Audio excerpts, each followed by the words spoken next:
Railway NTPC exam को देखते हुए हमने आपके लिए पिछले सालों के पेपर कराने स्टार्ट किए हैं, क्योंकि पिछले साल के पेपर लगाने से आपको CBT 1 का लेवल और पैटर्न मालूम चलेगा कि किस लेवल और पैटर्न से आपके एग्जाम में क्वेश्चन बनते हैं। और रेलवे के ढेर सारे क्वेश्चन जो हैं वो प्रीवियस ईयर के क्वेश्चन पेपर से रिपीट करके पूछे जाते हैं, इसलिए सबसे पहले आपको पिछले साल के पेपर लगाना जरूरी है। हमने आपके लिए देखिए पार्ट वाइज पेपर आपको करा रहे हैं, जिसमें आपको रीजनिंग के भी सेट करा रहे हैं, साथ में देखिए आपके CBT 1 में 40 क्वेश्चन जो हैं वो जीके और जीएस के पूछे जाएंगे। तो इन 40 क्वेश्चनों को सबसे पहले आप लोग पिछले साल के पेपरों से लगाने का प्रयास करिए। ये हमारा जीके और जीएस सीरीज का 6वां वीडियो होगा। इसके पहले हमने आपको इसी प्रकार के 5 वीडियोज कराए हैं, जिसे आप लोग प्लेलिस्ट में जाकर के वहाँ पर से देख लीजिएगा। और कमेंट बॉक्स में आप लोग लिखिएगा क्या आप लोग इन 40 जो पिछले साल आपके पेपर में पूछे गए क्वेश्चन हैं उसमें से आप लोग 30 क्वेश्चन को सही कर पा रहे कि नहीं, इसे आप लोग कमेंट बॉक्स में बता सकते हैं। तो चलिए स्टार्ट करते हैं हम लोग पहले क्वेश्चन से। आज का देखिए पहला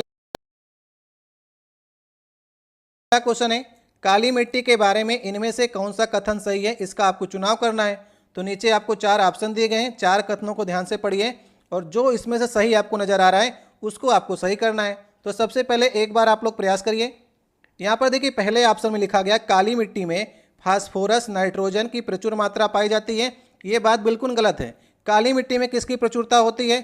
आयरन देखिए पाया जाता है, इसमें चूना पाया जाएगा, एल्युमिनियम पाया जाता है और आपका मैग्नीशियम। तो इन चारों तत्वों की सबसे ज़्यादा अधिकता जो है काली मिट्टी में होती है। दूसरे देखिए कथन में लिखा गया है यह मिट्टी सभी प्रकारों में सबसे कम उपजाऊ है। ये मिट्टी जो है जलोढ़ से कम उपजाऊ होती है, लेकिन सभी प्रकारों में ये सबसे कम उपजाऊ नहीं है। यहाँ पर देखिए आप कपास की खेती भी कर सकते हैं, गेहूं की खेती भी होती है, ज्वार की खेती भी होती है, बाजरा की खेती भी होती है काली मिट्टी में। तो ये भी हमारा कथन गलत हो गया। तीसरे में लिखा गया यह उत्तर भारत के गंगा के मैदानों की अधिकांश भागों में पाई जाती हैं। उत्तर भारत के जो गंगा के मैदान है वहाँ पर जलोढ़ मिट्टी पाई जाती है, काली मिट्टी नहीं पाई जाती है। नीचे वाले ऑप्शन में लिखा गया है दक्षिण के पठारों में अधिकांश हिस्सों में पाई जाती है। ये बात बिल्कुल सही है। दक्षिण में गुजरात महाराष्ट्र में आपको ये मिट्टी पाई जाती है, बेसाल्ट की चट्टानों में, डेक्कन के पठार में, तो दक्षिणी भागों में ये मिट्टी आपकी पाई जाती है। काली मिट्टी का काला रंग किस कारण से होता है ये आपके एग्जाम में पूछा जाता है। तो टिटनी फेरस मैग्नेटाइट के कारण जो है काली मिट्टी का काला रंग होता है और काली मिट्टी को रेंगुर मिट्टी भी कहा जाता है। तो इन सब चीज़ आपको ध्यान रख के चलनी है। सही ऑप्शन होगा इसका लास्ट वाला ऑप्शन।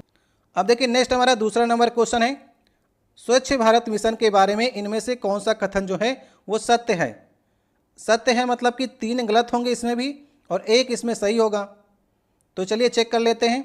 पूर्वोत्तर राज्य इस अभियान का हिस्सा नहीं है, ये बात बिल्कुल गलत है। हर जगह जो है स्वच्छ भारत मिशन को स्टार्ट किया गया था। यह केवल ग्रामीण क्षेत्रों तक सीमित है या ग्रामीण और शहरी दोनों क्षेत्रों के लिए है, ये तो बात गलत हो गई। तीसरा देखिए लिखा गया इसे सार्वभौमिक स्वच्छता कवरेज प्राप्त करने के लिए प्रारंभ किया गया था, ये बात बिल्कुल सही है। इसमें जो है सभी तरह की स्वच्छता को, जैसे आपका इसमें शौचालय बनाना हो गया, जल स्वच्छता हो गई, तो सभी प्रकार की स्वच्छता को कवरेज करने के लिए ये प्रोग्राम चलाया गया था। तो हमारा तीसरा वाला कथन जो है वो सही होगा। और चौथे वाले में लिखा गया यह अभियान जो है 2 अक्टूबर 2015 को स्टार्ट किया गया था, ये बात गलत है। 2 अक्टूबर 2015 को नहीं, 2 अक्टूबर 2014 को ये आपका प्रोग्राम जो है स्टार्ट किया गया था। तो 3 गलत हैं, 1 सही होगा। सही ऑप्शन कौन सा होगा?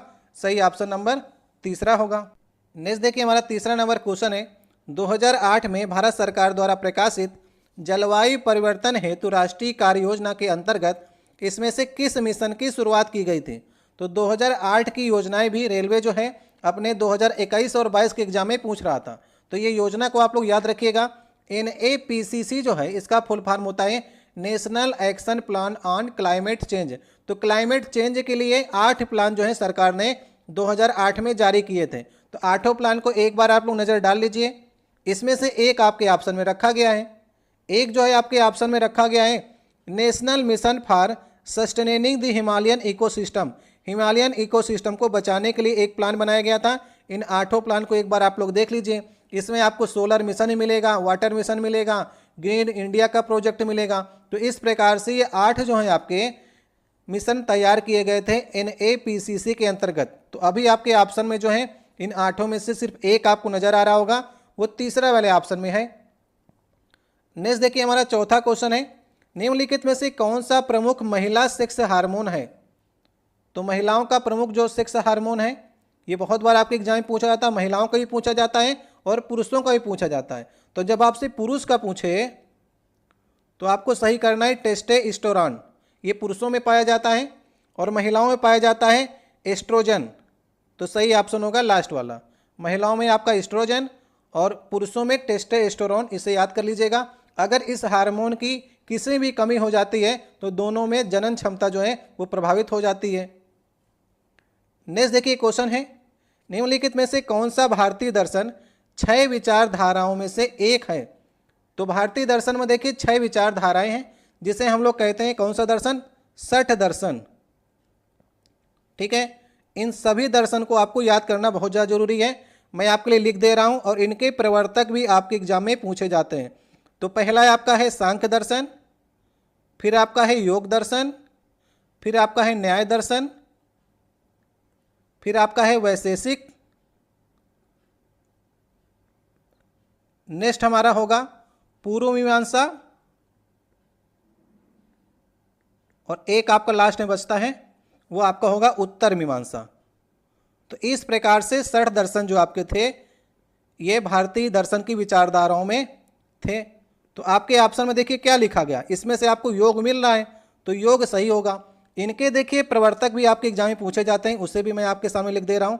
सांख्य दर्शक के प्रवर्तक जो थे वो कपिल मुनि माने जाते हैं। ठीक है, बहुत बार आपके एग्जाम पूछा गया। योग के भी आपके एग्जाम में आता है, योग दर्शन के कौन है, पतंजलि हैं। न्याय दर्शन भी आपके एग्जाम में पूछा जाता है, न्याय दर्शन के गौतम मुनि हैं। और वैशेषिक के कणाद ऋषि माने जाते हैं प्रवर्तक। पूर्व मीमांसा के माने जाते हैं जैमिनी। ये सभी आपकी जुबान में होने चाहिए अगर आपने अभी तक नहीं देखा है इसको तो। और उत्तर मीमांसा के बदरायण हैं। तो इस प्रकार से 6 दर्शन जो हैं वो भारतीय दर्शन में हैं। एक आपके ऑप्शन में रख देगा, कभी आपसे प्रवर्तक पूछ लेगा, कभी कह देगा कि इसमें से कौन सा दर्शन नहीं है। और एक दर्शन देखिए जुड़ गया है बाद में चारवाक दर्शन जुड़ गया। ठीक है, इसके प्रवर्तक चारवाक ऋषि हैं। तो इस प्रकार से 7 आपको याद रखने हैं और मेन रूप से हमारे 6 थे। तो सही ऑप्शन इसका पहला वाला ऑप्शन हो जाएगा। तो हमारा उद्देश्य देखिए यही होता है पिछले साल के पेपर लगाने का, कि आपको नए तरीके से क्वेश्चन जो बन सकते हैं उसके बारे में आपको बताना है। कौन सा देश संयुक्त राष्ट्र सुरक्षा परिषद का स्थायी सदस्य है। तो आपको मालूम है कि संयुक्त राष्ट्र सुरक्षा परिषद में 5 सदस्य जो हैं वो स्थायी सदस्य होते हैं और 10 सदस्य जो होते हैं वो अस्थायी सदस्य होते हैं। तो जो ये 10 अस्थायी सदस्य होते हैं इनका कार्यकाल 2 वर्षों का होता है और 5 वाले हमेशा के लिए हैं, जिसमें आपका सही ऑप्शन इसमें से फ्रांस होगा। फ्रांस स्थायी में आता है। साथ में 5 लोगों में यूएसए अमेरिका आपका है, इसके बाद ब्रिटेन है आपका। इन 5 में इनके नाम आपके पास होने चाहिए, चीन है और रूस है। तो इस प्रकार से ये 5 लोग जो हैं वो सुरक्षा परिषद में स्थायी सदस्य हैं और इनके पास क्या है, वीटो पावर है। इन 5 के पास वीटो पावर होती है। अगर कोई प्रस्ताव आता है इनके मर्जी के बिना वो प्रस्ताव पास नहीं हो सकता है अगर किसी ने वीटो लगा दी। वीटो का मतलब होता है निषेधाधिकार, उसको निषेध कर दिया, उसको मना कर दिया तो कोई भी प्रस्ताव जो है वो आपका यूनो में पारित नहीं हो सकता है। ठीक है, तो याद रखिएगा। तो दुनिया का पुलिसमैन भी संयुक्त राष्ट्र के इस सुरक्षा परिषद को कहा जाता है। तो 5 देशों के नाम होने चाहिए, कहीं पर फ्रांस लिख देगा तो कहीं पर यूएसए भी दे सकता है। नेक्स्ट देखिए क्वेश्चन है, ये हमारा 7वां नंबर क्वेश्चन होगा।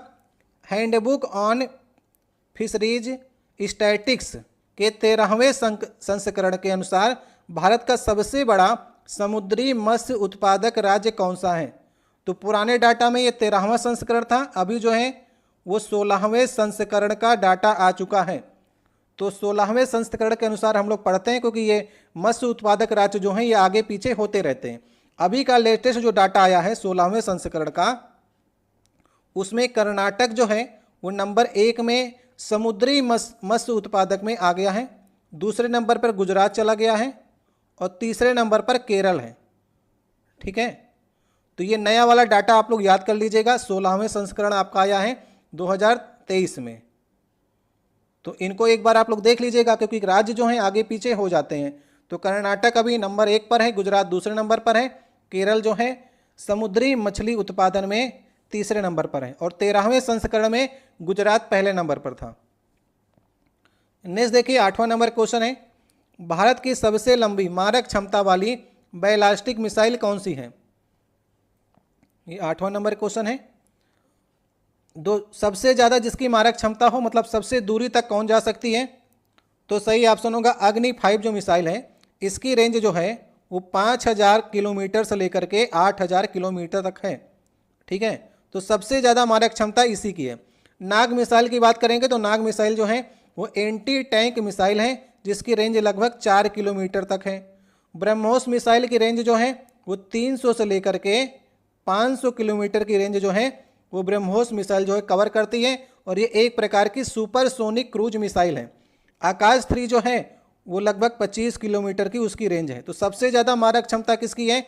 अग्नि 5 की है। ठीक है, आपके एग्जाम में देखिए क्वेश्चन बनता है कि ब्रह्मोस मिसाइल जो है किस देश के साथ मिलकर के बनाई गई है? तो ब्रह्मोस मिसाइल जो है वो रूस के साथ मिलकर के बनाई गई है। अब देखिए ब्रह्मोस कैसे बना है। ब्रह्मोस में 2 नदियां आपस में मिली हैं। रूस की एक नदी है मास्कवा, रूस की मास्कवा नदी, और भारत की ब्रह्मपुत्र नदी। भारत की ब्रह्मपुत्र नदी से ले लिया गया ब्रह्म, और मास्कवा से ले लिया गया मास। तो ब्रह्मोस मिसाइल इन दोनों देशों के सहयोग से और इनके नदियों के नाम पर के इनका नाम पड़ा है। ये भी आप लोग याद रखिएगा। इस तरह से क्वेश्चन आपके एग्जाम में बनेंगे। नेक्स्ट देखिए क्वेश्चन है, भूकंप की तीव्रता किससे मापी जाती है? ये 9वां नंबर क्वेश्चन होगा। तो भूकंप की तीव्रता नापी जाती है रिक्टर स्केल में। रिक्टर स्केल जो होती है 1 से लेकर के 9 तक इसमें आपकी स्केलिंग होती है। अगर यहाँ पर 2 या 3 रिक्टर स्केल में पैमाने पर कोई आपका भूकंप जो है वहाँ पर डिनोट हुआ है, इसका मतलब ये आपका हल्का भूकंप आया है। लेकिन अगर ये भूकंप जो है 6.2 तीव्रता के आसपास आता है तो इसे शक्तिशाली जो है शक्तिशाली भूकंप माना जाता है। तो जब अब भी आप देखिएगा भूकंप आता है तो वहाँ पर तीव्रता बताई जाती है, तो ये रिक्टर स्केल से ही नापी जाती है कि ये आपका भूकंप जो है कितना आपका शक्तिशाली है, कितना डाउन है। तो अगर 6 के आसपास आपको नजर आए इसका मतलब तबाही ज़्यादा होगी, 7 आ गया इसका मतलब बहुत ज़्यादा नुकसान होगा। तो इस प्रकार से आप समझ सकते हैं। और इसका आविष्कार चार्ल्स रिक्टर ने 1935 में किया था। उन्हीं के नाम के साथ ही इनका नाम जो है रिक्टर स्केल पड़ गया है। सही ऑप्शन लास्ट वाला ऑप्शन। अब नेक्स्ट देखिए क्वेश्चन है 10वां नंबर, भारतीय संविधान का आर्टिकल 368 किससे संबंधित है? तो 368 नंबर जो आर्टिकल है वो संविधान के संशोधन से संबंधित है। और आप लोग कमेंट बॉक्स में ही बताइएगा संविधान का संशोधन हमने किस देश से लिया है। ये मैंने आपको पिछले वीडियो में कराया हुआ है। आप लोग अवश्य बताइएगा जिसको जिसको आता हो कि संविधान के संशोधन का प्रस्ताव हमने किस देश से लिया है, ये आप लोग बताइएगा जिसको भी आता हो। राष्ट्रीय आपातकाल लिखा गया है। राष्ट्रीय आपातकाल जो है वो लगता है आर्टिकल नंबर 352 में राष्ट्रीय आपातकाल के बारे में चर्चा की गई है। तो अभी आप लोग इसको जरूर बताइएगा कि भारतीय संविधान में संविधान संशोधन हमने किस देश से लिया है। अब नेक्स्ट देखिए क्वेश्चन है, भारतीय दंड संहिता जो कि 1860 में अधिनियमित हुई थी उसका मसौदा तैयार करने वाले आयोग की अध्यक्षता किसने की थी? आईपीसी की जो आप धाराएं देखते होंगे, अभी तो देखिए दिसंबर 2023 में जो है ये आईपीसी को चेंज कर दिया गया। भारतीय दंड संहिता की जगह पर दिसंबर 2023 में इसे कर दिया गया भारतीय न्याय संहिता। और इसके जो आर्टिकल थे वो भी आपकी धाराएं काफ़ी चेंज कर दी गई हैं। तो अब भारतीय दंड संहिता की जगह पर भारतीय न्याय संहिता BNS लागू हो गया है, जो कि आपका 1 जुलाई 2024 से आपका लागू हो गया है। ठीक है, तो इसमें ढेर सारे धाराओं में चेंजमेंट किया गया है। लेकिन आपसे पूछा जा रहा है कि 1807 का जो मसौदा तैयार किया गया था उसको किसने तैयार किया था? तो लॉर्ड मैकाले ने उसे तैयार किया था। सही ऑप्शन कौन सा हो जाएगा? सही ऑप्शन हो जाएगा दूसरा वाला ऑप्शन। नेक्स्ट देखिए क्वेश्चन 12 नंबर है हमारा, इसमें से कौन सी पर्वत श्रृंखला जो है वो स्विट्जरलैंड में स्थित है, आपको बतानी है। तो इन 4 ऑप्शन में देखिए स्विट्जरलैंड में कौन हो सकती है? आल्प्स जो है वो स्विट्जरलैंड भी है, उसके साथ साथ फ्रांस और इटली तक जो है ये आपकी आल्प्स जो पर्वतमाला है वो फैली हुई है। आल्प्स की सबसे ऊंची चोटी भी आपके एग्जाम में पूछी जाती है। आल्प्स की सबसे ऊंची चोटी का नाम है माउंट ब्लैक। ये बहुत बार आपके एग्जाम में पूछी गई है और इसकी ऊंचाई है 4810 मीटर की ऊंचाई है। तो ये भी आप लोग ध्यान रखिएगा।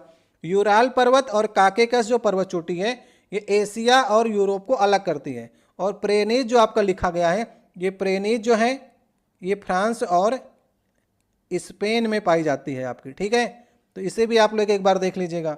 तो सही ऑप्शन होगा आल्प्स, लास्ट वाला। नेक्स्ट देखिए क्वेश्चन है, लाहौर एवं कश्मीर में स्थित शालीमार गार्डन जो है वो किसके कालीन जो है कलाकृति है? ये हमारा 13 नंबर क्वेश्चन होगा आज का। तो शालीमार गार्डन जो है वो किसने बनवाया था? शालीमार गार्डन जो है इसको बनाया था जहांगीर ने। तो जहांगीर ने अगर बनाया है तो ये मुगल कालीन होगी। तो सही ऑप्शन कौन सा हो जाएगा? सही ऑप्शन हो जाएगा दूसरा वाला ऑप्शन। तो शालीमार गार्डन ये आपका लाहौर एवं कश्मीर तक फैला हुआ है। तो जहांगीर ने इसे बनवाया था, किसकी याद में बनवाया था? नूरजहां के लिए बनवाया था। ठीक है, याद रखिएगा, इससे थोड़ा सा आपको याद रहेगा। नेक्स्ट देखिए 14 नंबर क्वेश्चन है, मोरक्को का प्रसिद्ध यात्री इब्न बतूता किस काल में भारत आया था? ये आपको बताना है। तो मोरक्को पड़ता है अफ्रीका में और इब्न बतूता आया था मोहम्मद बिन तुगलक के शासनकाल में। ये मैंने आपको क्वेश्चन कराया हुआ है। तो इब्न बतूता अगर आया मोहम्मद बिन तुगलक के शासनकाल में, तो मोहम्मद बिन तुगलक का शासन जो था वो आता है आपका दिल्ली सल्तनत के शासनकाल में। तो सही ऑप्शन हमारा तीसरा ऑप्शन हो जाएगा। और उस सन का नाम था 1333 ईस्वी के आसपास जो है ये आपका आया था। तो इब्न बतूता की एक पुस्तक जो है आपके एग्जाम में बार बार पूछी जाती है, उस पुस्तक का नाम है रेहला। ठीक है, तो रेहला को आप लोग याद कर लीजिएगा। ये पुस्तक है इब्न बतूता की, जिसमें जो है मोहम्मद बिन तुगलक के बारे में और दिल्ली सल्तनत में तुगलक वंश के बारे में काफ़ी चर्चा की गई है। तो इसलिए ये पुस्तक आपके एग्जाम के लिए महत्वपूर्ण है। सही ऑप्शन हमारा तीसरा हो जाएगा। नेक्स्ट देखिए 15 नंबर क्वेश्चन है, सरकार अनिवार्य रूप से कितनी फसलों के लिए एमएसपी की घोषणा करती है? तो देखिए सरकार जो है न्यूनतम की बात करेंगे तो 22 फसलों के लिए मिनिमम सपोर्ट प्राइस जो है रखती है। किसी साल वो 23 भी कर देती है, एक फसल के लिए बढ़ा देती है, किसी साल जो है 24 भी कर देती है, लेकिन मिनिमम जो है सरकार जो है 22 फसलों के लिए हर साल जो है एमएसपी जारी करती है। उसमें आप जानते हैं जैसे आपका खरीफ की फसल हो गई, रबी की फसल हो गई, तो जैसे खरीफ की फसल कटने वाली होती है तो उसके पहले जो है घोषणा कर दी जाती है कि धान जो है हमारा 2300 रुपये में कुंटल लिया जाएगा, गेहूँ हमारा 2250 रुपये में लिया जाएगा। इस प्रकार से मिनिमम जो सपोर्ट प्राइस है उसे हम लोग कहते हैं एमएसपी। इससे कम दाम पर कहीं पर भी गेहूं चावल जो आपका हो गया, जितने भी अनाज आपके 22 प्रकार के हो गए वो नहीं बिकेंगे। इसके ऊपर अगर आपको कहीं मंडी में बिक रहा है तो वहां पर आप बेच सकते हैं। तो सही ऑप्शन हो जाएगा 22 फसलों के लिए तो कम से कम सरकार देती ही है। नेक्स्ट देखिए क्वेश्चन है, वित्तीय आपातकाल जो है उसके आपको प्रावधानों का उल्लेख करना है कि भारतीय संविधान में किस आर्टिकल में वित्तीय आपातकाल जो है वो रखा गया है। तो हमने आपको 3 आपातकाल याद कराए हैं। सबसे पहला आपका राष्ट्रीय जो आपातकाल है वो आर्टिकल नंबर 352 के तहत लगता है। तो राष्ट्रीय आपातकाल 352, इसके बाद जो है 356 याद कर लीजिएगा। 356 में राष्ट्रपति शासन के बारे में चर्चा की गई है और सबसे लास्ट में 360 आता है। 4 के अंतर पर है, ये आप लोग याद रखिएगा। 352 में है राष्ट्रीय आपातकाल, 356 में है आपका राष्ट्रपति शासन और 360 में आपका मिलेगा आपको वित्तीय आपातकाल। वित्तीय आपातकाल अगर देश में कहीं संकट आ जाता है वित्तीय संबंधित, तो वहाँ पर हम लोग वित्तीय आपातकाल लगाते हैं। अभी तक भारतीय संविधान में आर्टिकल नंबर 360 जो है अभी तक नहीं लगाया गया है। राष्ट्रपति शासन तो बहुत बार लगाया गया और राष्ट्रीय आपातकाल भी कई बार लगाया गया है, लेकिन वित्तीय आपातकाल जो है अभी तक लगाने की संभावना नहीं आई है। तो आर्टिकल नंबर 360 में इसकी चर्चा की गई है। नेक्स्ट देखिए क्वेश्चन है, भारत सरकार द्वारा शुरू की गई मंजिल योजना इनमें से किससे संबंधित है? नई मंजिल योजना किससे संबंधित है आपको बताना है। तो देखिए आपके एग्जाम में पुरानी योजनाएं पूछी जा रही हैं, तो पुरानी योजनाओं में आप लोग ध्यान रखिएगा कि जब से मोदी गवर्नमेंट आई है 2014 से, तब से लेकर के आपको अब तक की जो 2024 तक की योजनाएं हैं इन सब पर आपको ध्यान रखना ही रखना है। कम से कम आप लोग ये सभी योजनाओं को देख लीजिएगा, छोटी से लेकर के बड़ी योजना तक। तो नई मंजिल योजना जो थी आपकी, ये अल्पसंख्यक युवाओं को प्रशिक्षण देने के लिए बनाई गई योजना थी। तो सही ऑप्शन इसका पहला वाला ऑप्शन हो जाएगा। और कब ये स्टार्ट की गई थी? 8 अगस्त 2015 से ये योजना आपकी स्टार्ट की गई थी। तो 2015 की नई मंजिल योजना जो थी अल्पसंख्यक में खासकर ये मुस्लिम युवाओं के लिए स्टार्ट की गई थी। कम से कम आप लोग प्रशिक्षण करिए और न्यूनतम मजदूरी या न्यूनतम काम आपको प्राप्त करने योग्य बनाया जा सके। अगर आप स्कूल ड्रॉप आउट हो गए हैं, स्कूल छोड़ दिए हैं, तो ये योजना आपके लिए है। तो ये 2015 में स्टार्ट की गई थी। नेक्स्ट देखिए क्वेश्चन है, माइक्रोचिप बनाने के लिए किस धातु का प्रयोग किया जाता है? ये आज का हमारा 18 नंबर क्वेश्चन होगा। तो जो चिप होती है या फिर माइक्रो चिप होती है, ये बनती है आपकी अर्धचालक से, और अर्धचालकों में नाम आता है सबसे पहले हम सिलिकॉन से बनाने का काम करते हैं। सिलिकॉन से हो गया, और जर्मेनियम भी आपका अर्धचालकों में आता है, लेकिन सबसे ज़्यादा फेमस जो है चिप बनाते हैं हम लोग सिलिकॉन से ही। लेकिन ये दोनों आपके अर्धचालक में आते हैं, दोनों से आपकी चिप बन सकती है, ठीक है। इसे कहते हैं आईसी कहते हैं, चिप को आईसी भी कहते हैं। आपके एग्जाम में क्वेश्चन पूछा जाता है कि आईसी का फुल फॉर्म बताइए, तो आईसी का फुल फॉर्म होता है इंटीग्रेटेड सर्किट, ठीक है। इंटीग्रेटेड सर्किट जो होता है उसे हम लोग माइक्रो चिप कहते हैं। सही ऑप्शन हमारा दूसरा हो जाएगा। नेक्स्ट देखिए क्वेश्चन है, उत्तर ध्रुवीय ज्योति के बारे में निम्नलिखित में से कौन सा कथन सही है, आपको बताना है। तो कुछ क्वेश्चन ऐसे होंगे जो आप पहली बार देख रहे होंगे, जिसमें यह भी आपका क्वेश्चन हो सकता है। तो उत्तर ध्रुवीय ज्योति क्या होती है? उत्तर ध्रुवीय ज्योति ये होती है कि जैसे हमारा उत्तरी ध्रुव है, तो वहाँ पर क्या है, बर्फ जमी हुई है। तो हमारा जो सूर्य का प्रकाश आता है उसमें कई कलर होते हैं, जिसमें आपका हरा कलर भी है, लाल कलर भी है, नीला कलर भी है।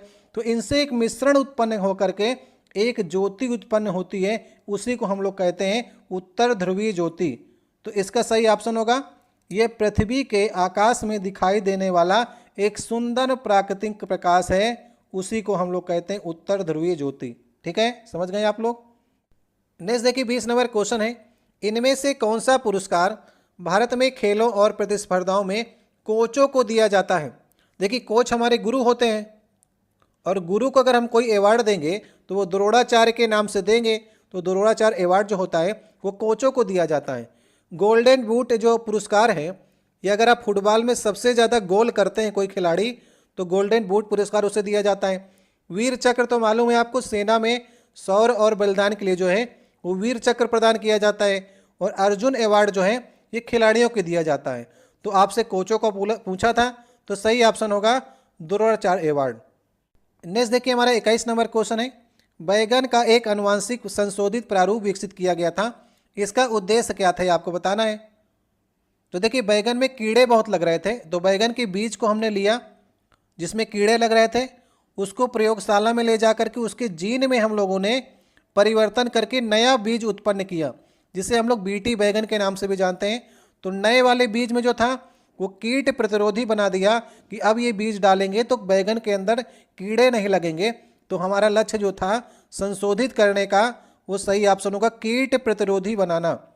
तो कौन सा ऑप्शन यहाँ पर लिखा गया है, सही ऑप्शन हो जाएगा दूसरा वाला ऑप्शन इसमें से। अब देखिए नेक्स्ट हमारा 22 नंबर क्वेश्चन है, कोमागाटामारू की घटना किससे संबंधित है, आपको बताना है। तो देखिए कोमागाटामारू जो था एक जापानी जहाज़ था, जिसे 1914 में गुरुदत्त सिंह ने किराए पर लिया, और 376 यात्रियों को बैठा करके ये कनाडा जा रहे थे। लेकिन कनाडा पहुंचने से पहले कनाडा ने एक नियम लगा दिया कि भारत से जो भी जहाज़ आ रहे हैं, अगर वो सीधे भारत से कनाडा नहीं आते हैं तो हम उन्हें एंट्री नहीं देंगे। लेकिन कोई ऐसा रास्ता नहीं था भारत से कनाडा जाने का जो सीधे जाता हो, अन्य देशों से होकर ही कनाडा जाया जा सकता था। लेकिन जब ये कनाडा पहुँचे तो कनाडा में भारतीयों के प्रवेश को लेकर के विवाद हुआ, और फिर से इस जहाज़ को भारत वापस कर दिया गया। और भारत में जब ये कलकत्ता में पहुंचा तो वहां अंग्रेजों के साथ झड़प हो गई, और इन 376 यात्रियों में से 18 यात्री उसमें मारे गए, 202 यात्रियों को जेल भेज दिया गया। इससे जो है काफ़ी आक्रोश हो गया, और ये घटना है आपकी भारतीय स्वतंत्रता संग्राम से संबंधित है, आपकी 1914 की घटना है। तो सही ऑप्शन कौन सा होगा, सही ऑप्शन होगा दूसरा वाला ऑप्शन। अब देखिए नेक्स्ट हमारा क्वेश्चन है, इसमें से 1867 में भारत की प्रति व्यक्ति आय की गणना की किसने, जो है 1867 में प्रति व्यक्ति आय की गणना की थी, और उसको अपनी किताब पॉवर्टी एंड अन्य ब्रिटिश रूल ऑफ इंडिया में प्रकाशित किया था, आपको बताना है। तो ये क्वेश्चन बहुत बार रिपीट हुआ है, कम से कम ये 20 बार आपके एग्जाम में पूछा गया क्वेश्चन है, और सही ऑप्शन होगा दादा भाई नौरोजी ने अपनी पुस्तक में प्रति व्यक्ति आय की गणना की थी। 1867 और 68 में प्रति व्यक्ति आय जो भारतीय थी वो 20 रुपये थी, याद रखिएगा, ये भी क्वेश्चन आपके एग्जाम में पूछा गया है। और दादा भाई नौरोजी ने धन के बहिर्गमन का सिद्धांत भी दिया था, ये भी आपके एग्जाम में क्वेश्चन पूछा जाता है। और एक क्वेश्चन आपके एग्जाम बनता है कि प्रति व्यक्ति आय जो है इसका डाटा कौन रिलीज करता है, तो CSO करता है, ठीक है। CSO या फिर इसे NSO भी कहते हैं, केंद्रीय सांख्यिकी संगठन जो है प्रति व्यक्ति आय का डाटा देता है। अगर हम 2023 की बात करें कि 2023 में भारतीयों की प्रति व्यक्ति आय कितनी है, तो 2023 में CSO के डाटा के अनुसार 1,72,000 रुपये जो है वो भारतीयों की प्रति व्यक्ति आय है एक सालाना में। ठीक है, ये भी क्वेश्चन आ सकता है आपके एग्जाम में। तो सही ऑप्शन होगा दादा भाई नौरोजी। नेक्स्ट देखिए क्वेश्चन है 24 नंबर क्वेश्चन है आज का। आवर्त सारणी का आविष्कार किस वैज्ञानिक द्वारा किया गया था? तो आवर्त सारणियां देखिए दो हैं, एक ही आपके ऑप्शन में रखी गई है। मेंडलीव ने देखिए पुरातन जो आवर्त सारणी है आपकी, जो कि आपकी बनी थी 1869 में, उसका आविष्कार किया था मेंडलीव ने, वो आवर्त सारणी बनाई थी। अगर आपसे आधुनिक वाली पूछें तो न्यू जो आपकी बनी है मोजले के अनुसार बनी है, और कब बनी है? ये आपकी बनी है 1913 में। तो जब मेंडलीव ने आवर्त सारणी बनाई थी उस समय तत्वों की संख्या 63 थी, और मोजले की आवर्त सारणी जो है उसमें तत्वों की संख्या 118 है। मेंडलीव की आवर्त सारणी जो थी वो परमाणु भार के बढ़ते हुए क्रम में थी, और मोजले की आवर्त सारणी जो है, जो नी वाली आप लोग पढ़ते हैं 1913 में जो बनी है, ये परमाणु क्रमांक के क्रम में बढ़ते हुए बनाई गई है। ठीक है, तो अभी एक ही आपके ऑप्शन में रखेगा और सही ऑप्शन होगा लास्ट वाला ऑप्शन। नेक्स्ट देखिए क्वेश्चन है कौन सा सेंट्रल प्रोसेसिंग यूनिट का एक घटक है? ये क्वेश्चन पिछले वाले सेट में आया था, जहां पर मैंने आपको बताया था control unit plus ALU arithmetic logic unit, और साथ में मैंने आपको बताया था कि मेमोरी जो है ये तीनों आपके CPU के घटक माने जाते हैं। कौन कौन से? कंट्रोल यूनिट, ALU और मेमोरी। तो इसमें कौन से आपके ऑप्शन में दिख रहा है? मेमोरी आपको दिख रहा है। पिछले वाले सेट में पूछा गया था कंट्रोल यूनिट और ALU, आपकी सेट में रख दिया गया है मेमोरी को। तो सही ऑप्शन होगा पहला वाला। नेक्स्ट देखिए 26 नंबर क्वेश्चन है भारतीय संविधान द्वारा इनमें से कौन सी विशेषता जो है भारतीय न्यायपालिका से संबंधित है, आपको बताना है। तो भारतीय न्यायपालिका के बारे में कौन सी विशेषता जो है संविधान में लिखी गई है? तो न्यायपालिका की सर्वोच्चता ये नहीं लिखी गई है, न्यायपालिका की सर्वोच्चता नहीं है, संविधान की सर्वोच्चता है। ठीक है, तो पहला वाला ऑप्शन गलत हो गया। न्यायिक स्वतंत्रता जो है ये लिखी गई है, सही ऑप्शन होगा दूसरा वाला। प्रत्येक राज्य का अपना उच्च न्यायालय है, ये कोई निश्चित नहीं है, किसी राज्य में नहीं भी है। उच्च न्यायालयों के न्यायाधीश चुने जाते हैं, इसकी चुनाव की कोई प्रक्रिया नहीं है, सीनियरिटी और परफॉर्मेंस वाइज जो है ये चुने जाते हैं, इनको आप लोग नहीं चुन सकते हैं। तो सही ऑप्शन होगा न्यायिक स्वतंत्रता। कमेंट बॉक्स में आप लोग ये लिखिएगा कि सुप्रीम कोर्ट या फिर संविधान की सर्वोच्चता ये हमने जो है ये किसके संविधान से लिया है, ये भी आप लोग बताइएगा। पिछला वाला भी हमने आपसे पूछा था कि संविधान संशोधन हमने कहाँ से लिया है, तो वो हमने दक्षिण अफ्रीका से लिया है। और इससे बताइएगा कि संविधान की सर्वोच्चता या फिर न्यायपालिका की जो स्वतंत्रता है ये हमने जो है किस देश के संविधान से लिया है, ये भी आपके एग्जाम में क्वेश्चन पूछा जाएगा। अगर हम बात करें कि सर्वोच्च न्यायालय की, तो सर्वोच्च न्यायालय को 124 आर्टिकल के अंतर्गत आपसे पूछा जाता है कि सर्वोच्च न्यायालय का गठन को जो है किस आर्टिकल के तहत हुआ है, तो 124। अगर आपसे हाई कोर्ट पूछेगा तो 214 आर्टिकल के तहत जो है वो हाई कोर्ट का गठन होता है। तो ये दोनों आप लोग आर्टिकल याद रखिएगा। नेक्स्ट देखिए क्वेश्चन है इनमें से कौन सी समिति जो है भारत में कर सुधारों से संबंधित है? अगर हम लोग कर सुधारों की बात करेंगे तो राजा चलैया समिति जो थी वो कर सुधारों से संबंधित थी, ये बात आप लोग याद रखिएगा। अगर यहाँ पर घोष समिति लिखा गया है तो ये बैंक संबंधी सुधारों से संबंधित थी, घोष समिति। और मीरा सेठ भी आपके एग्जाम में पूछा जाता है, तो ये क्या थी? हथकरघा जो उद्योग था उसके विकास से संबंधित जो समिति थी वो आपकी मीरा सेठ समिति थी। तो मीरा सेठ की समिति भी आप लोग याद रखिएगा। नेक्स्ट देखिए 28 नंबर क्वेश्चन होगा बड़ी माता जिसे हम लोग स्मॉल पॉक्स कहते हैं उसके टीके का आविष्कार किसने किया था? तो बड़ी माता स्मॉल पॉक्स, इसे हम लोग चेचक भी कहते हैं, और छोटी माता को कहते हैं चिकन पॉक्स। बड़ी माता को स्मॉल पॉक्स याद रखिएगा। तो इसके टीके की खोज की थी एडवर्ड जेनर ने। ठीक है, इसमें क्या होता है, जैसे कि बड़ी माता में शरीर में दाने पड़ जाते हैं और बुखार भी आ जाता है, तो एडवर्ड जेनर ने इसके टीके की खोज की थी। लुइस पास्चर आपके ऑप्शन में लिखा गया है, तो लुइस पास्चर ने रेबीज के टीके की खोज की थी, ये भी आपके एग्जाम में पूछा जाता है। जेम्स चैडविक, तो आप जानते होंगे जेम्स चैडविक ने न्यूट्रॉन की खोज की थी, तो जेम्स चैडविक ने न्यूट्रॉन की खोज की थी। और डी रदरफोर्ड ने किसकी खोज की थी? नाभिक की खोज की थी। तो ऑप्शन में आए हैं तो एक बार इन्हें भी देख लीजिए आप लोग। सही ऑप्शन होगा एडवर्ड जेनर ने स्मॉल पॉक्स या फिर चेचक के टीके की खोज किसने की? तो एडवर्ड जेनर को आप लोग सही करिएगा। नेक्स्ट देखिए क्वेश्चन है 29 नंबर क्वेश्चन होगा, किस राजा को औरंगजेब ने छत्रपति शिवाजी महाराज के विरुद्ध युद्ध के लिए भेजा था? किस राजा को औरंगजेब ने भेजा था? तो सही ऑप्शन होगा जय सिंह को भेजा गया था और जय सिंह ने शिवाजी को हरा भी दिया था और उनसे 23 जो किले थे वो मुगलों को सौंपने पड़े थे शिवाजी को 1665 में, और 1665 में शिवाजी को पुरंदर की संधि भी करनी पड़ी थी। याद रखिएगा, बहुत बार एक क्वेश्चन पूछा जाता है। पुरंदर की संधि जो थी वो औरंगजेब या फिर शिवाजी के मध्य में हुई थी, या फिर आप जय सिंह और शिवाजी के मध्य में पुरंदर की संधि 1665 में हुई थी। ये बात आप लोग याद रखिएगा। तो सही ऑप्शन हो जाएगा जय सिंह। यहाँ पर देखिए मान सिंह लिखा गया है, तो मान सिंह तो अकबर के दरबार में थे, सेनापति थे। आदिल शाह का नाम आया है, आदिल शाह को भी औरंगजेब ने हराया था और आदिल शाह का नाम आता है कि बीजापुर का ये सुल्तान था और बीजापुर में बना है गोल गुम्बद। तो गोल गुम्बद जो बनाया था वो आदिल शाह ने ही बनाया था। और बहादुर शाह जफर तो आप जानते हैं कि आखिरी मुगल सम्राट था जो कि 1857 की क्रांति में भी थे। तो इस प्रकार से सभी के बारे में आपको थोड़ी थोड़ी नॉलेज होनी चाहिए, इसलिए आपको पिछले साल के पेपर कराने जाते हैं ताकि आप नेक्स्ट ईयर की भी तैयारी अच्छे से कर सकें। राज्यसभा के बारे में इनमें से कौन सा कथन सही है आपको बताना है। ये 30 नंबर क्वेश्चन होगा। तो राज्यसभा के बारे में अगर आपसे पूछा जा रहा है तो हम लोग देख लेते हैं ऑप्शन के अनुसार। यह लोकसभा की तरह प्रत्यक्ष रूप से निर्वाचित निकाय है, बिल्कुल बात गलत है।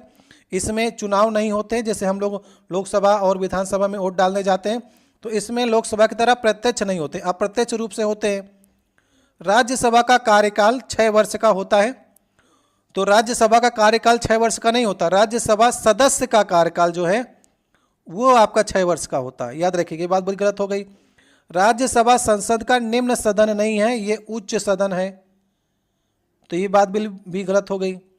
राज्यसभा को कभी भंग नहीं किया जा सकता, ये बात सही है। राज्यसभा कभी नहीं भंग होती है क्योंकि 6 साल में 2-2 सालों में इसके जो सदस्य हैं वो रिटायर होते हैं फिर आते हैं, रिटायर होते हैं फिर आते हैं, तो ये कभी भी भंग नहीं होती है। तो सही कौन सा है? लास्ट वाला ऑप्शन। अब नेक्स्ट देखिए हमारा 31 नंबर क्वेश्चन है, दलदल और धान के खेतों में निम्नलिखित में से कौन सी गैस जो है उत्सर्जित होती है, आपको बताना है। तो जहाँ पर पानी बहुत दिन तक जमा हो जाएगा तो वहाँ पर मीथेन गैस जो है वो उत्पन्न हो जाती है। मीथेन एक प्रकार की जो है रंगहीन, गंधहीन और इसे हम लोग ईंधन के रूप में प्रयोग करते हैं। तो जहाँ पर पानी भर जाएगा बहुत दिन तक, दलदल बन जाएगा, वहाँ पर मीथेन गैस उत्पन्न हो जाती है। ये एक प्रकार की ग्रीन हाउस गैसेज है जो कि पर्यावरण को नुकसान पहुँचाती है। तो सही ऑप्शन होगा मीथेन गैस। नेक्स्ट देखिए हमारा 32 नंबर क्वेश्चन है, बैंक दर वह ब्याज दर होती है जिस पर आपको बताना है। तो आप पेपर में पढ़ते होंगे bank rate, reverse repo rate या फिर रेपो रेट, ये चेंज भी होती रहती हैं या फिर सेम रहती हैं कभी कभी। तो ये बैंक दर आपसे पूछ रहा है। तो बैंक दर वह ब्याज दर होती है जिस पर केंद्रीय बैंक वाणिज्यिक बैंकों को ऋण देती हैं। केंद्रीय बैंक मतलब कि रिजर्व बैंक जो है, अगर वाणिज्यिक बैंक को दीर्घकालीन ऋण दे रहा है तो बैंक रेट जो होता है वो दीर्घकालीन के लिए लगता है, 5 साल, 10 साल, 15 साल के लिए अगर आप ऋण ले रहे हैं केंद्रीय बैंक से तो वहाँ पर बैंक रेट काम करेगा। अगर आप अल्पकालीन ले रहे हैं तो वहाँ पर रेपो रेट के हिसाब से जो है वो दर लगती है। अगर वाणिज्यिक बैंक केंद्रीय बैंक को ऋण देते हैं तो वहाँ पर रिवर्स रेपो रेट होता है। ठीक है, रिवर्स रेपो रेट जब होगा, जब वाणिज्यिक बैंक केंद्रीय बैंक को ऋण देंगे तब रिवर्स रेपो रेट, और जब बैंक रेट और रेपो रेट जो होते हैं केंद्रीय बैंक अगर वाणिज्यिक बैंकों को ऋण देती है तो वहाँ पर आपको बैंक दर सही करना है। तो सही ऑप्शन हो जाएगा लास्ट वाला ऑप्शन। अब देखिए नेक्स्ट हमारा 33 नंबर क्वेश्चन है। इसमें आपसे पूछा जा रहा है कि कौन सा कंप्यूटर का सॉफ्टवेयर घटक है। आपको मालूम है कंप्यूटर में सॉफ्टवेयर भी होता है, हार्डवेयर भी होता है। हार्डवेयर को आप छू सकते हैं, सॉफ्टवेयर को आप छू नहीं सकते। जितने आपके एप्लीकेशन होते हैं, प्रोग्रामिंग होती हैं, ये सभी आपके सॉफ्टवेयर में आते हैं। तो यहाँ पर प्रोग्राम्स जो होते हैं, जो कंप्यूटर के अंदर होते हैं, जो कंप्यूटर को रन कराते हैं, वे आपके सॉफ्टवेयर में आते हैं। बाकी आपके CPU, मेमोरी और CMOS ये आपके हार्डवेयर के पार्ट होते हैं। तो सॉफ्टवेयर कौन सा होगा इसमें से? लास्ट वाला ऑप्शन। नेक्स्ट देखिए क्वेश्चन है, क्वेश्चन नंबर 34 होगा, किस कारण से आर्कटिक हरितकरण के लिए जिम्मेदार ठहराया जा सकता है, आपको बताना है। आर्कटिक महासागर है, आपको मालूम है नॉर्थ पोल पर है और वहाँ पर हमेशा बर्फ जमी रहती है। तो आर्कटिक हरितकरण हो रहा है। हरितकरण मतलब कि वहाँ पर पेड़ पौधों का उगना जो है वो हरितकरण कहलाता है। अगर कहीं पर बर्फ जमी हुई है तो बर्फ पिघलेगी तभी तो वहाँ पर पेड़ पौधों का जन्म होगा। तो अगर बर्फ पिघल रही है इसका मतलब वो ग्लोबल वार्मिंग जो है उस कारण से आर्कटिक में पेड़ पौधे उग रहे हैं, क्योंकि वहाँ ठंड में रहने वाले जीव जो हैं वो विलुप्त हो जाएंगे और जो वहाँ पर ध्रुवीय जो हमारी टुंड्रा वनस्पति है उसके लिए भी संकट आ जाएगा। तो आर्कटिक हरितकरण जो है उसके लिए जिम्मेदार है हमारा ग्लोबल वार्मिंग। तो सही ऑप्शन कौन सा हो जाएगा, लास्ट वाला ऑप्शन। नेक्स्ट देखिए क्वेश्चन है, महात्मा गांधी द्वारा नमक सत्याग्रह किस वर्ष शुरू किया गया था, ये आपको बताना है। तो नमक सत्याग्रह या फिर आपसे पूछ सकता है कि दांडी मार्च कब शुरू किया गया था। ये शुरू किया गया था 1930 में।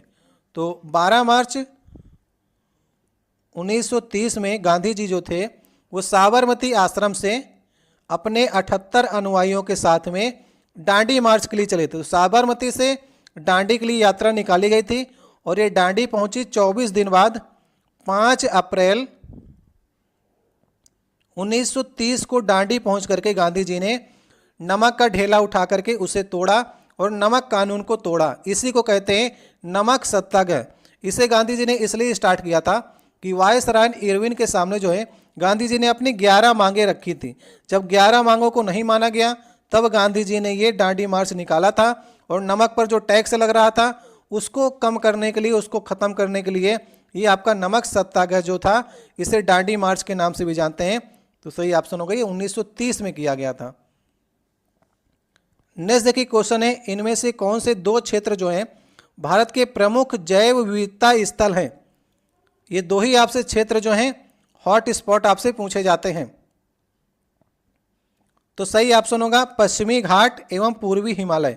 तो पश्चिमी घाट आपका पड़ता है गुजरात से लेकर के दक्षिण तक, तमिल तक जो है ये पश्चिमी घाट जो है फैला हुआ है। और पूर्वी हिमालय में आपका असम का, अरुणाचल प्रदेश का, सिक्किम का और पश्चिम बंगाल का भी क्षेत्र लगता है। तो पूर्वी हिमालय में ये क्षेत्र आते हैं। जैव विविधता का मतलब होता है जीवों के जीवन जीने की जो विविधता होती है, जो जीव अलग अलग प्रकार के वहाँ पर मिल रहे हैं उनको बचाने के लिए ये दोनों स्थल जो हैं वो हॉट स्पॉट हैं कि इनको बचाया जाए, जीवों को संरक्षित किया जाए। तो पश्चिमी घाट जो है और पूर्वी हिमालय ये प्रमुख जो हैं जैव विविधता के स्थल हैं। सही ऑप्शन तीसरा वाला हो जाएगा। तो काफ़ी अच्छे लेवल के क्वेश्चन इसमें रखे गए हैं। आपको सभी क्वेश्चन को तैयार करना है और एग्जाम की तैयारी के लिए आपको इसी प्रकार से नोट्स भी बना लीजिएगा जो क्वेश्चन आपको नहीं आ रहे हैं। अब देखिए इसमें आपसे पूछा गया है पृथ्वी की सतह से प्रारंभ करते हुए वायुमंडल परतों को आपको उपस्थिति का सही क्रम आपको बताना है। ये क्वेश्चन नंबर हमारा आज का होगा 37 नंबर क्वेश्चन। जैसे यहाँ पर हमारी ये पृथ्वी हो गई तो पृथ्वी के सबसे ऊपर की जो परत होती है उसे हम लोग कहते हैं क्षोभ मंडल। तो क्षोभ मंडल के ऊपर जाएंगे आपको तो फिर समताप मंडल मिलेगा। समताप मंडल के ऊपर जाएंगे तो आपको मीसोस्फीयर मिलेगा, मतलब कि मध्य मंडल मिलेगा। तो इनकी रेंज भी होती है। जैसे 0 से 18 किलोमीटर तक का जो भी एरिया यहाँ पर होगा वो आपका ट्रोपोस्फीयर या फिर क्षोभ मंडल के अंतर्गत आता है। तो जितनी आंधी तूफान की घटनाएं होती हैं वो क्षोभ मंडल के पास में ही होती हैं। अब क्षोभ मंडल के ऊपर निकल जाएंगे 18 किलोमीटर से 50 किलोमीटर का जो एरिया होता है वो आपका समताप मंडल का आता है। यहाँ पर कोई भी क्रिया नहीं होती आंधी तूफान की। जो जहाज हमारी उड़ती है ना वो इसी समताप मंडल में उड़ती हैं क्योंकि वहाँ पर कोई भी क्रिया नहीं होती है। इसके बाद नेक्स्ट हमारा मध्य मंडल आता है। 50 किलोमीटर से 80 किलोमीटर के ऊपर का जो एरिया है वो मध्य मंडल कहलाता है। अब मध्य मंडल के ऊपर आता है आयन मंडल। आयन मंडल जो है वो 80 किलोमीटर से लेकर के 400 किलोमीटर तक का जो ऊपर का एरिया है वो आपके संचार उपग्रह जो हैं वो इसी आयन मंडल में रखे जाते हैं। और 400 किलोमीटर के ऊपर का पूरा जो एरिया है बाहर का वो बहिर्मंडल कहलाता है। तो अभी ऑप्शन को देख लेते हैं हम लोग। पहला हमारा है क्षोभ मंडल, फिर समताप मंडल, फिर मध्य मंडल, आयन मंडल और बहिर्मंडल। तो सही ऑप्शन होगा तीसरा वाला। इंग्लिश में भी आप लोग याद कर लीजिएगा, कभी कभी इंग्लिश में दे देता है हिंदी के पेपर में ही। तो ट्रोपोस्फीयर, स्ट्रोपोस्फीयर, मेसोस्फीयर, आइनोस्फीयर और एक्सोस्फीयर। इस प्रकार से आपको इंग्लिश में याद होना चाहिए, कई बार कंफ्यूज कराया है इंग्लिश को लेकर के। सही ऑप्शन तीसरा वाला होगा। अब देखिए नेक्स्ट हमारा, आधुनिक कंप्यूटर किसी भी कार्य को करने के लिए निर्देशों के एक समूह का पालन करता है, तो इन निर्देशों को क्या कहा जाता है? जो निर्देश दिए जाते हैं उसे कहा जाता है प्रोग्राम्स। प्रोग्राम सेट किया जाता है, उसी के अनुसार जो है वो हमारा कंप्यूटर काम करता है। कमांड नहीं, कमांड तो बाद में दी जाती है, लेकिन जो हमारे आधुनिक कंप्यूटर को कार्य करने के लिए उसके अंदर जो प्रोग्रामिंग की सेटिंग की जाती है उनको आप लोग कमांड देते हैं कि इसको करना है। लेकिन प्रोग्राम के लिए जो है वो आधुनिक कंप्यूटर जो है वो समानता इसी निर्देश के साथ प्रोग्रामिंग की जाती है। सही ऑप्शन होगा तीसरा वाला। अब देखिए नेक्स्ट हमारा क्वेश्चन है, इसमें आपसे पूछा जा रहा है कि अर्जुन पुरस्कार किस क्षेत्र में विशिष्ट योगदान के लिए प्रदान किया जाता है। उसी सेट में देखिए अर्जुन पुरस्कार आपसे पूछा गया और उसी सेट में पूछा गया था कोच को कौन सा पुरस्कार दिया जाता है। तो द्रोणाचार्य पुरस्कार दिया था कोच को और अर्जुन पुरस्कार खेलों में खिलाड़ियों को दिया जाता है। तो सही ऑप्शन हो जाएगा लास्ट वाला। साहित्य अवार्ड की बात करेंगे तो साहित्य अवार्ड में आपको देखिए ज्ञानपीठ पुरस्कार मिलता है, साहित्य अकेडमी पुरस्कार मिलता है, व्यास सम्मान मिलता है, सरस्वती सम्मान मिलता है, बिहारी पुरस्कार मिलता है। तो इस प्रकार से साहित्य के क्षेत्र मिलते हैं। और आप जानते हैं सेना में आपको कई मेडल मिलते हैं, वीर चक्र, परमवीर चक्र, महावीर चक्र, ये सब सेना के पुरस्कार होते हैं। मनोरंजन में आप जानते हैं जैसे टीवी आपका सिनेमा मनोरंजन हो गया तो उसमें आपको आईफाई अवार्ड मिलेगा, ऑस्कर मिलता है, फिल्म फेयर मिलता है। तो ये सभी आपके मनोरंजन के अवार्ड हैं। लेकिन अर्जुन पुरस्कार जो है वो खेलों से संबंधित है, खिलाड़ियों को मिलता है। आज का देखिए लास्ट क्वेश्चन हो गया, ये 40 नंबर क्वेश्चन है। अकबर द्वारा निर्मित जो पंचमहल है ये कहाँ पर स्थित है आपको बताना है। तो ये क्वेश्चन मैं आपके लिए छोड़ने जा रहा हूँ। मैंने आपको 39 क्वेश्चन कराए, ये आसान क्वेश्चन है, बहुत लोग इसको जवाब दे सकते हैं। तो आप लोग कमेंट बॉक्स में बताइएगा कि अकबर द्वारा निर्मित जो पंचमहल है ये कहाँ पर है। तो ये हमारी 40 क्वेश्चन की जीके और जीएस की सीरीज है जो लगातार चल रही है और आप लोग इसको लगातार देखते रहिए। और जो प्रश्न आपको नहीं आ रहे हैं उन्हें आप लोग नोट डाउन करिए, क्योंकि उसी से रिपीटेड क्वेश्चन ही आपके ढेर सारे एग्जामों में पूछे जाते हैं और आपको ये सारे क्वेश्चन आने चाहिए। मेरी आशा है कि अगर आप इन 40 क्वेश्चनों में से 27 से 28 क्वेश्चन कर ले जा रहे हैं तो एक आप अच्छे स्टूडेंट की श्रेणी में आएंगे, क्योंकि अभी आप 27 से 28 करेंगे और एग्जाम आते आते हम आपको 35 से 40 क्वेश्चन तक सॉल्व करना सिखा देंगे। वही क्वेश्चन जो है उन्हीं से संबंधित क्वेश्चन, उनसे कितने क्वेश्चन बन सकते हैं। तो इन 40 क्वेश्चन से मेरा लक्ष्य ये होता है कम से कम आपको 100 से 150 क्वेश्चन जो है वो बताए जाएं, ताकि आप अगर हमको 30 से 40 मिनट दे रहे हैं तो वो 30 से 40 मिनट जो है आपके वो इम्पोर्टेंस रखें, क्योंकि समय काफ़ी कीमती है। और इस प्रकार से अगर आप क्वेश्चन तैयार करेंगे तो आप किसी भी एग्जाम में हो, चाहे रेलवे हो, चाहे एसएससी हो, चाहे आप यूपी के कोई भी एग्जाम दे रहे हो, सब में आप हमेशा अच्छा करके आएंगे। तो जीएस बहुत मेन पार्ट है। 40 में से आपको एग्जाम में अगर आप एनटीपीसी में अगर आप देखने जा रहे हैं तो 30 अगर आप कर ले जाते हैं किसी भी तरह से, तो फिर तो आपके पास देखिए रीजनिंग और मैथ बचती है। रीजनिंग भी आपको करा रहे हैं, मैथ भी आपके लिए स्टार्ट करेंगे। तो रीजनिंग तो आप 30 में से 28 तो करके ही आएंगे, क्योंकि रीजनिंग सभी लोग अच्छा प्रयास करते हैं। फिर मैथ में आपको प्रैक्टिस करनी है। तो मेन देखिए जीएस है, जो जीएस में जितना कर ले जाएगा वही उतना स्कोर करेगा, क्योंकि रीजनिंग और मैथ तो बदलती नहीं है, जो चेंज हो रहा है वो हमारे जीएस ही हो रही है। तो जीएस मेन पार्ट है। तो अगर आपको वीडियो अच्छा लगे तो वीडियो को लाइक कर दीजिएगा, चैनल पर पहली बार आए हो चैनल को सब्सक्राइब कर दीजिएगा और नेक्स्ट वीडियो के लिए इंतजार करिए और वीडियो को लाइक करिएगा। किसी प्रश्न में डाउट हो तो कमेंट बॉक्स में कह सकते हैं।